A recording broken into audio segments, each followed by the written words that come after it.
kreatif. Yang nonton semoga panjang umur, dan yang masih suka buang sampah sembarangan, selamat, kalian telah menciptakan kebiasaan yang buruk.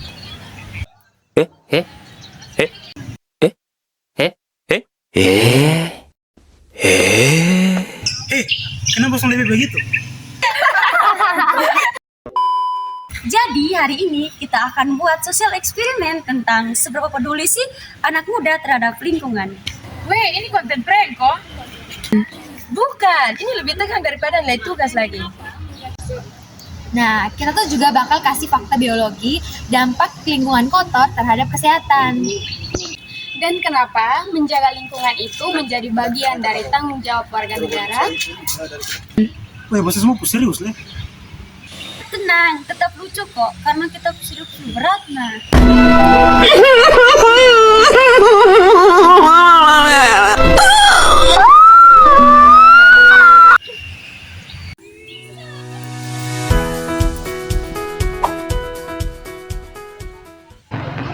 Sama-sama puja oleh. Ayo langsung buang ke teman satu.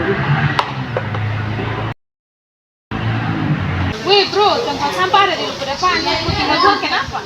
Sudah tunggu kasih tugas kebersihan, kok kasih bersih sampah toh. Aduh, astaga, ini kalimat menyakitkan setelah kita temenan aja ya. Weh, kalau sampai semua orang berpikir begini nih, ini kampus ini akan full dengan sampah. Dan sampah plastik tuh bisa mencemari tanah selama ratusan tahun. Wih, serius kok? Iya, plastik tuh susah diuraikan mikroorganisme. Jadi selama ini plastik lebih setia daripada mantan. Nah teman-teman, ini merupakan salah satu bukti bahwa dari suatu hal kecil saja bisa membawa dampak yang sangat besar.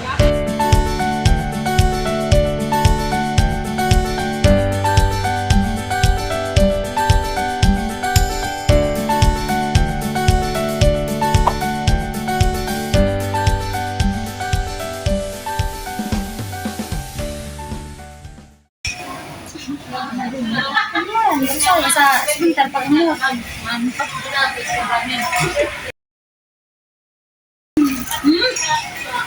Mantap. Cuci tangan dulu. Tenang, timun kan kuat. Tapi ini bukan soal kuat. Tangan kotor tuh bisa bawa bakteri dan virus. Berarti kebiasaan kecil juga bisa bikin sakit. Betul, dalam biologi tuh kita belajar kalau mikroorganisme itu penyebab penyakit.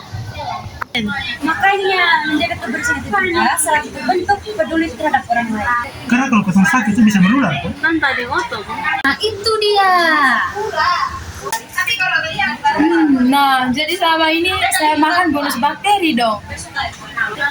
Selamat apa?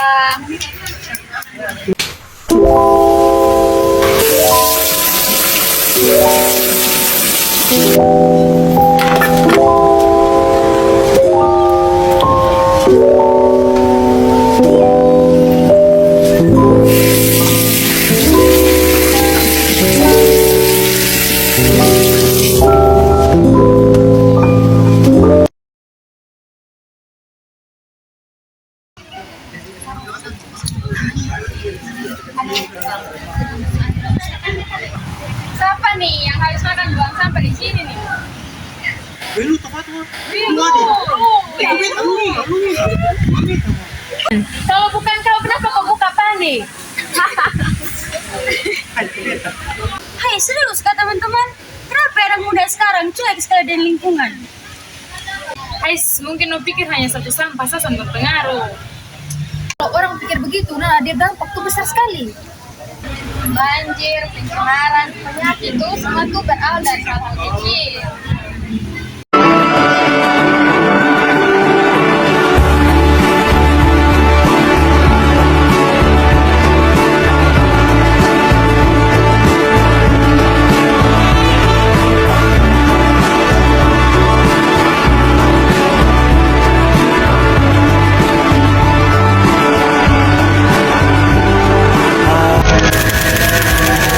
Informasi lainnya, saudara, seorang balita berusia 4 tahun di Sukabumi, Jawa Barat meninggal dunia dengan kondisi di dalam tubuhnya ditemukan cacing berukuran besar. Seorang balita di Kabupaten Sukabumi, Jawa Barat meninggal dunia dengan kondisi memprihatinkan. Di dalam tubuhnya ternyata dipenuhi cacing. Kondisinya baru terungkap usai video ini tersebar.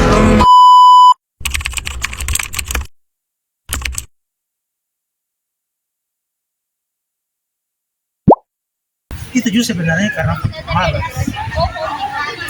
Sebenarnya rebahan juga menjadi salah satu mimpi terbesar manusia.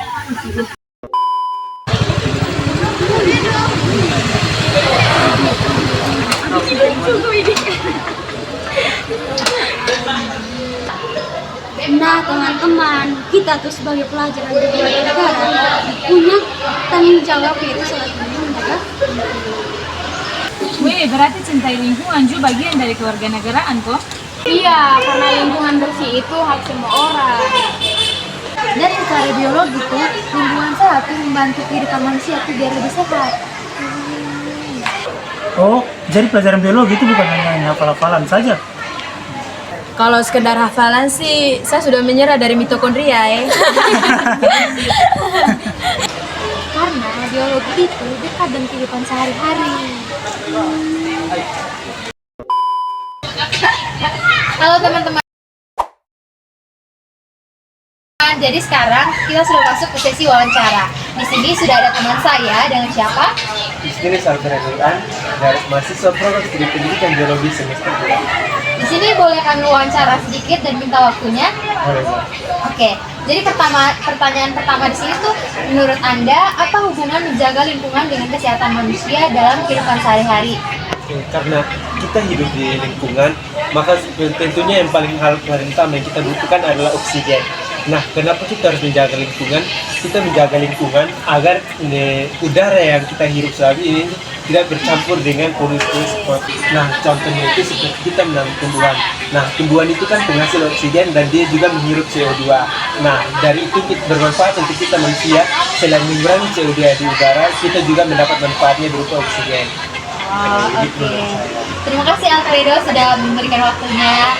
Jadi itu teman-teman, itu wawancara dari teman kita Alfredo. Drama. Oke teman-teman, selanjutnya kita masuk pada sesi wawancara yang kedua. Nah, di sini saya sedang berada dengan Kakak Elin. Oke Kakak Elin, terima kasih. Jadi kita langsung saja pada pertanyaannya. Nah, menurut Kakak Elin sebagai seorang mahasiswa dan warga negara, menurut Kakak mengapa kita harus peduli terhadap kebersihan lingkungan, terkhususnya dalam lingkungan kampus? Kalau menurut saya, kenapa kita harus peduli terhadap lingkungan kampus yang harus bersih? Karena kan lingkungan kampus ini tempat kita untuk belajar. Jadi kalau kita punya tempat belajar saja itu dia punya kondisi tidak bersih, otomatis kan akan mengganggu kita punya kenyamanan, dan mungkin itu juga menjadi salah satu faktor yang buat kita tidak fokus karena dari ketidaknyamanan tersebut. Dan juga terkhusus untuk lingkungan kampus itu harus bersih, harus indah, harus asri begitu. Baik Kakak Elin, terima kasih untuk jawabannya yang sangat-sangat mengesankan. Jadi di sini saya dapat menyimpulkan bahwa menurut Kakak Elin kenapa lingkungan kampus itu bersih, karena lingkungan yang nyaman dan bersih itu dapat menjadi salah satu faktor untuk kita untuk mencapai hasil belajar yang lebih baik. Oke Kakak Elin, terima kasih. Nah, dari eksperimen ini kita bisa belajar Bahwa peduli lingkungan itu sangat penting. Dan bukan cuma untuk kampus, Tapi untuk kesehatan dan masa depan, Dan ternyata perubahan besar itu terjadi dari kebiasaan kecil kita. contohnya dengan mulai membuang sampah pada tempatnya, bukan membuang perasaan sembarangan. Nah, kalau kalian peduli lingkungan, jangan lupa share video ini. See you guys. dah.